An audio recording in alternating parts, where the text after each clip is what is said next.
Hey, I'm AW with a sticky obsession. So today what I want to go over is just some things to pay attention when getting a graphic cut ready for a decal.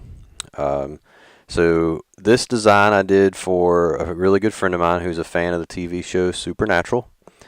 At first glance, or at this standard view, both of these look to be identical. However, if we go into Wireframe, you'll see they are not. So the top is the problem, and the bottom is the end result of where we want to be. So if you look here at the word driver, you're going to notice that some things overlap. Here we have the R and the D, I and the V. Actually, all the letters overlap. The problem is when you go to cut this, where you see a line is where it's going to cut. So this is actually going to create an element here that it's trash. If this doesn't come out during the weeding process or when the customer applies it and then removes the transfer tape, it's still going to have these cut lines. So depending on the color, you may or may not see them. Most likely you will. So either way, that's not good. We want to fix that. Another thing is I am very, very particular about my decals. Even though this decal might only be $7 or $8, heck, even if it's $12, based off the size, it's perceived value, right? So even if this thing was $5 and the customer applies it and it doesn't last as long as they think it should, that reflects poorly on me.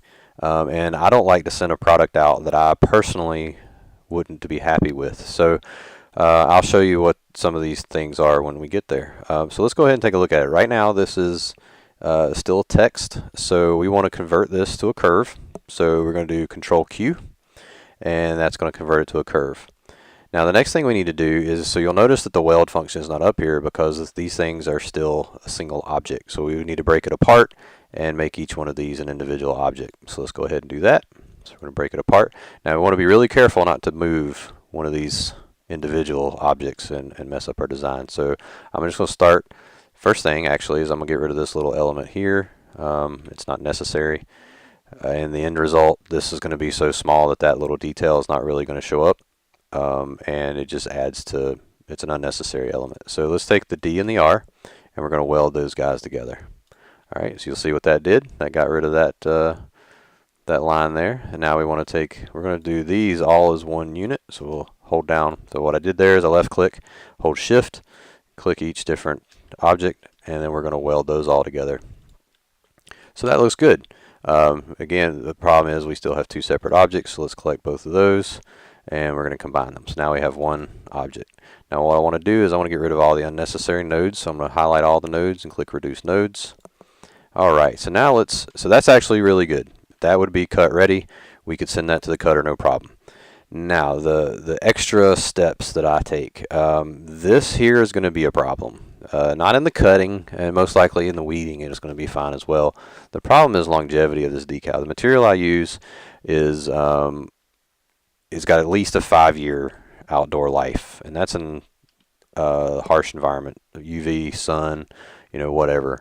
So the problem is this little element is going to be physically a problem. There's not much surface area here once you get down here to the tip. So what's going to happen is, let's say this is on a car window. Cars get washed, hopefully, and whatever, if it's a brush, if it's a microfiber, if it's a sponge, it's going to catch, and it's going to catch and eventually peel this off.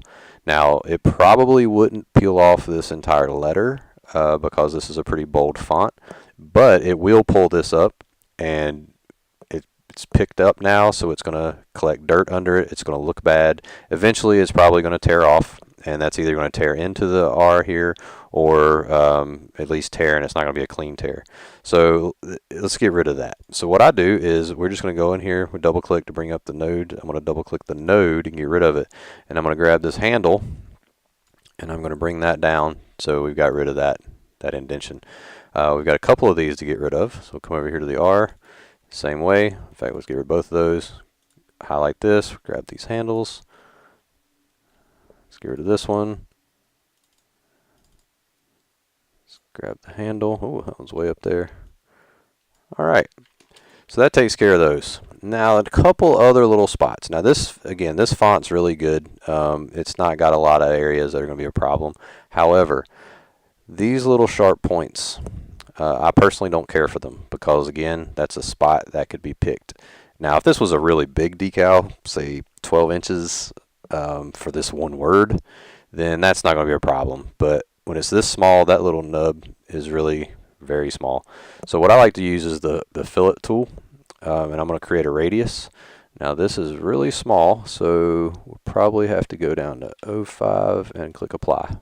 Alright, so you see how that rounded that off.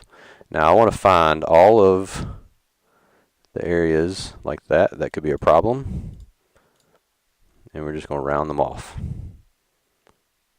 And actually that looks like, oh, here, let's get this one. All right, and that's probably going to be good. This one might be too small. Let's find out. Nope, that works. Oh, here's a little rogue guy there. Let's delete those nodes, because those, everywhere there's a node, your blade's going to follow and it's going to cut it. So we don't want that. All right, so that's it. Oh, we got. Let's. So we need to clean this up too.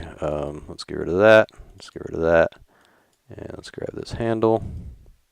What I'm going to do here actually is we're going to drag this up and straighten that curve back out a little. There we go. We can get rid of that.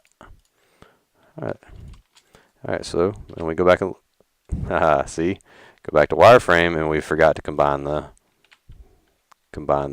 objects here. So let's grab all those, combine, and go back. And there we go. It's all done. So that's it. I just wanted to show you real quick how I get the final steps in getting a graphic cut ready to be made into a decal.